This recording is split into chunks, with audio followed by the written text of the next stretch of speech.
your place is not guaranteed. Amen to that. Nobody's place is guaranteed.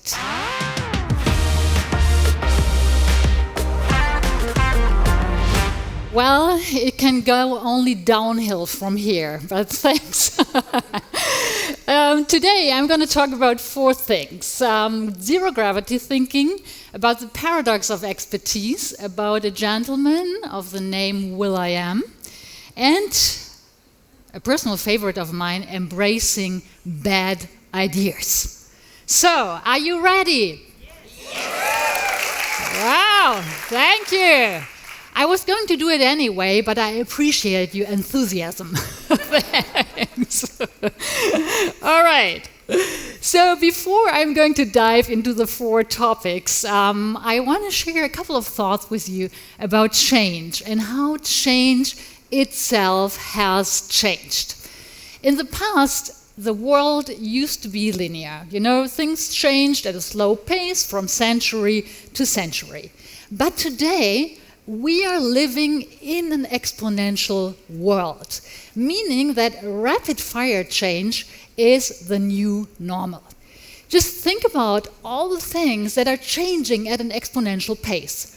For instance, the number of mobile phones connected to the web is increasing at an exponential pace, as is the number of users using social media. Exponential pace, exponential increase, or the amount of data in the world today. Just think about it. 90% of the data in the world today has been created in the past 2 years.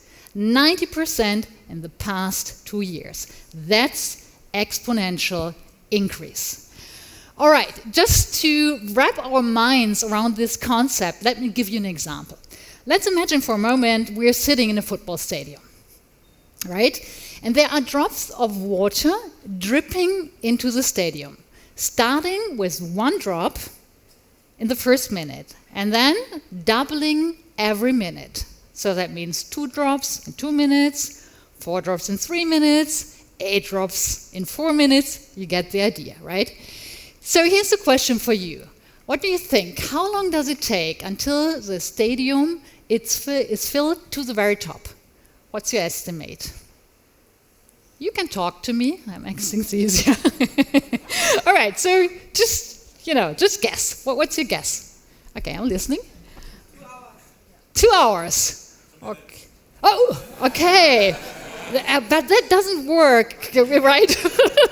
We have like 2 drops in 2 minutes. So 2 hours, any other ideas? A day, okay. It takes approximately 47 minutes until the stadium is filled to the very top. So just think about it. It started with 1 drop in the first minute and then doubling every minute, 47 minutes. So hardly enough time to get into the life rafts, right? So it's mind-boggling, this concept of exponential increase. But there is a problem, and the problem is this thing here. It's our brain. Our brain is still very much at home in the linear world, right? And around us, we see a world that is at rapid-fire change, where exponential change is the new normal. And then there's still our good old brain. And I mean, we haven't had a software update or a hardware update in 2 million years that helps us to really wrap our minds around this concept of exponential pace. So that means, in the words of Peter Diamandis, who is the founder of the X Prize Foundation, he says, the gap between the exponential increase that we see around us and our brain, this gap provides the source for disruptive stress or opportunity. Disruptive stress and opportunity. There's a second challenge involved, however. And the second challenge for us is that change is subjective.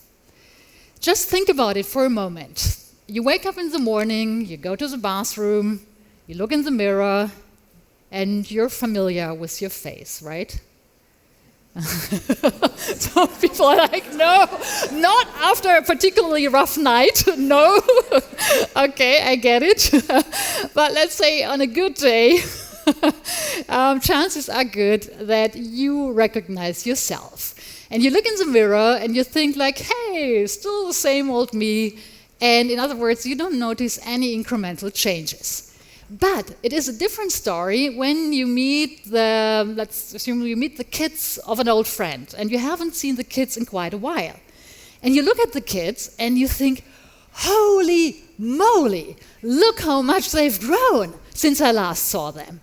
So in other words, it's easy to recognize change in other people, to recognize change in other industries or other jobs. But with regard to our own life, with regard to our own job, we underestimate the pace of change, or we see it belatedly. And that is the challenge because, in a world that used to develop at a linear pace, that wasn't a problem. If you missed a turn in the road, there was still plenty of time to catch up. But in today's topsy-turvy times, where rapid-fire change is the new normal, the days of reactive behavior are over. And that means one of our biggest challenges that we are facing, whether we like it or not, that's not the issue here, but it's a big challenge. How do we bridge the gap between exponential change out there and our brain that is still very much at home in the linear world? All right, how can you do that? First of all, my recommendation, be aware of the paradox of expertise. Why is expertise a paradox? It's great, right? After a couple of years in the same job, you're very familiar with what you do, you know what you do, it's great.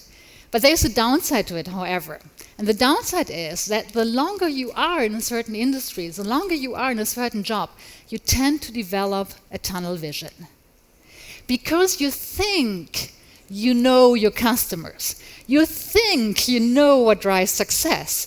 You think that you know what makes the market tick. And that's the paradox of expertise.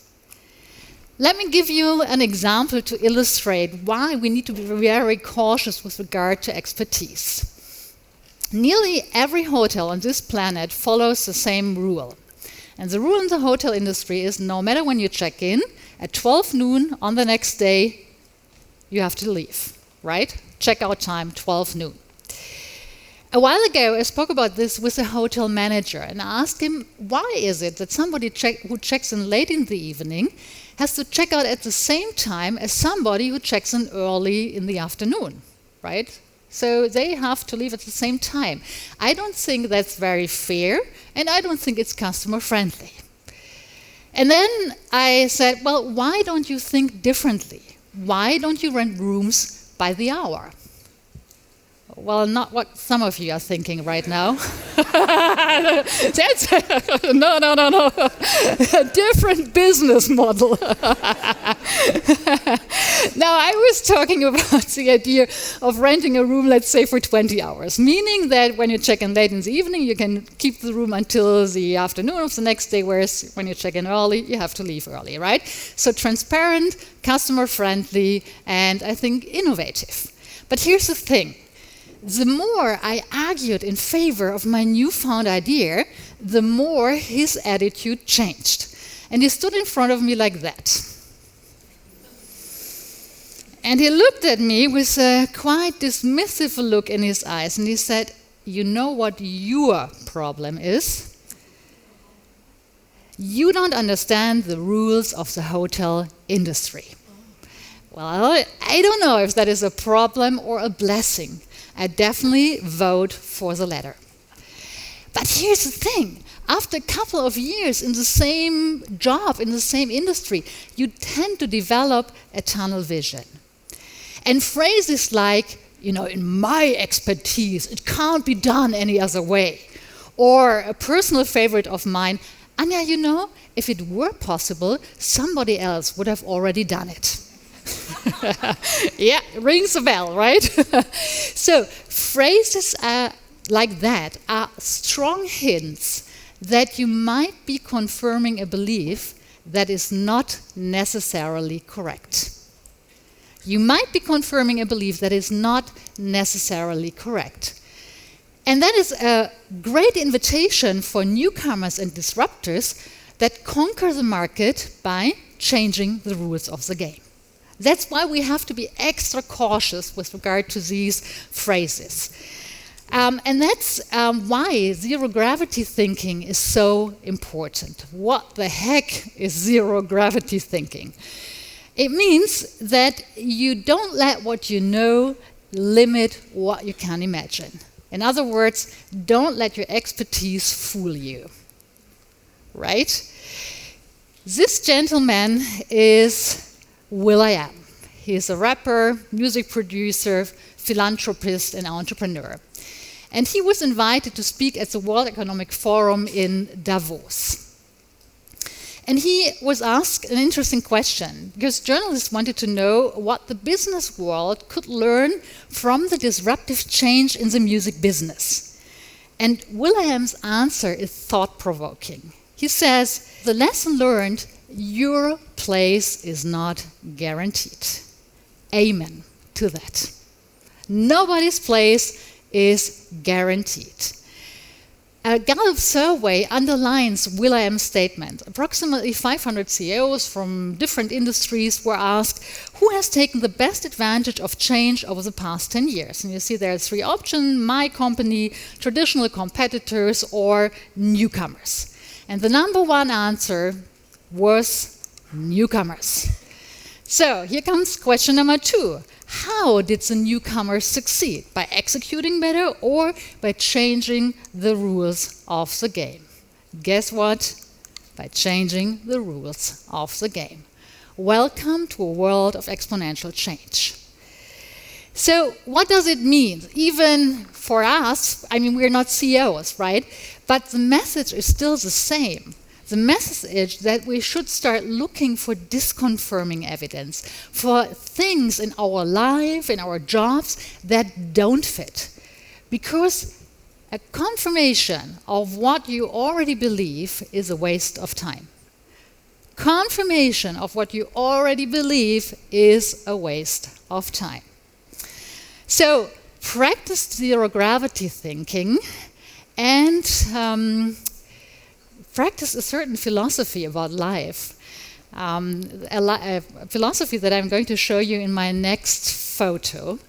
I love it because it's a philosophy about life that I totally subscribe to. This one.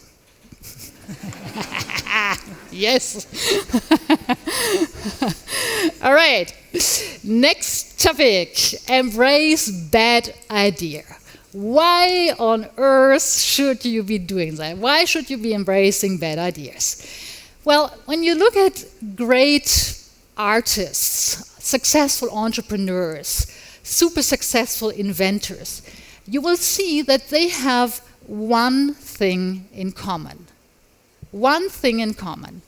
And the thing that they have in common is that they all produce many, many ideas. And not all of these ideas are great ones. I mean, they are good ideas, and naturally, they are bad ideas. And it's not about judging the ideas in the first step. The first step is to create as many ideas as possible, and the judgment and selection process comes later. Dean Simonton is a professor of psychology at the University of California, and he has been researching a very interesting topic for over 4 decades. And his topic is what drives creative excellence. All right? What drives creative excellence? And his answer is high quality of your ideas is the result of high quantity.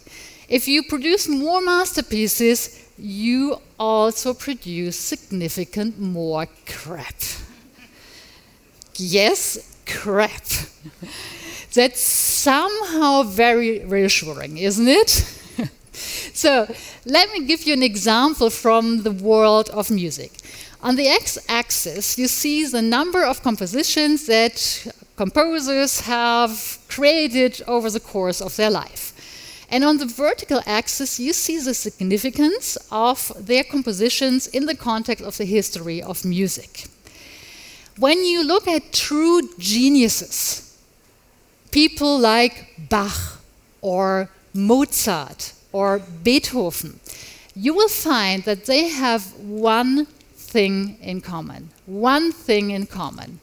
And the thing they have in common is that they composed a lot. And not all of their compositions were masterpieces. Some of them were, and others weren't. So what does it mean for the rest of us, for the non-geniuses, like in a normal job, in a normal environment? Well, it means that we should strive to create many, many ideas, to come up with new ideas all the time. So maybe like 1,000 ideas. Also invite your colleagues, invite your teams to be as creative as possible. And then you don't know whether it works or not, right? So you go into the experimentation phase. You see what works, what doesn't, where people just say like, huh? What the heck is that, right? And so you take it back, tune it a little bit, and go out again. So, and then maybe you come up with 10 really promising projects. And if you're really, really lucky, you will end up with 1 or maybe 2 great innovations, if you're really lucky. Welcome to the learning curve in an exponential world. To sum up my presentation, it brings me to the most important question at all. And the most important question at all that all of us should be asking ourselves on a daily basis is this one. Are we learning as fast as the world is changing? And when you can say that you embrace bad ideas, that you experiment vigorously, that you are not afraid to challenge old beliefs and dogmas, and when you practice zero-gravity thinking, you've got the best chances of learning as fast as the world is changing. Best of luck and Godspeed. Thank you. Thank